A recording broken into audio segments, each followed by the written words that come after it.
TV सत्यमेव व्रतम।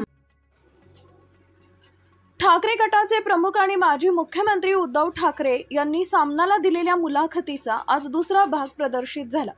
उद्धव ठाकरेंच्या या मुलाखतीवरून शिवसेना शिंदे गटाचे ज्येष्ठ नेते रामदास कदम यांनी निशाणा साधला आहे। संजय राऊतांनी उद्धव ठाकरेंनी मुलाखत घेणं म्हणजे उंदराला मांजर साक्ष असं आहे। उद्धव ठाकरेंचं राजकारण संपलंय अशी टीका रामदास कदम यांनी केली आहे। दिल्लीत हॉटेल लीलामध्ये काय काय झालं हे उद्धव ठाकरेंना विचारा, मला सगळं माहिती आहे, मी सांगेन असंही रामदास कदम म्हणाले।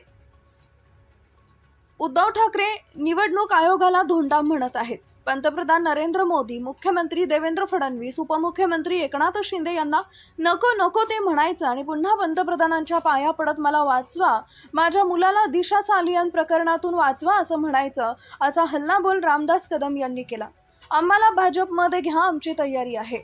एकनाथ शिंदेंचं राजकारण संपवा म्हणजे मी भाजपमध्ये येतो अशा अटी आणि शर्ती टाकण्याचं काम उद्धव ठाकरेंकडून सुरू आहे असा दावाही रामदास कदम यांनी केलाय। मांजर डोळे मिटून दूध पिते ते सगळ्यांना दिसतं असा टोलाही रामदास कदम यांनी उद्धव ठाकरेंना लगावला।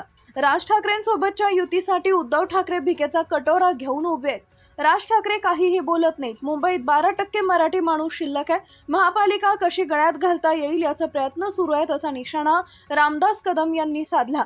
तसेच मुंबईतील सावली बार प्रकरणावर रामदास कदम यांनी भाष्य केलं। ठाकरे गटाचे अनिल परब यांनी खोटी माहिती दिली।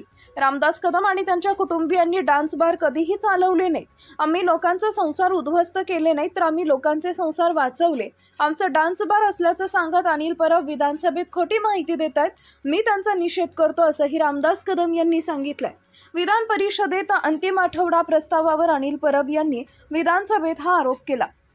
अनिल परब म्हणाले की कांदिवली येथील सावली बार आहे, इथं पोलिसांनी धाड टाकली त्यावेळी 12 बाला पकडल्या गेल्या।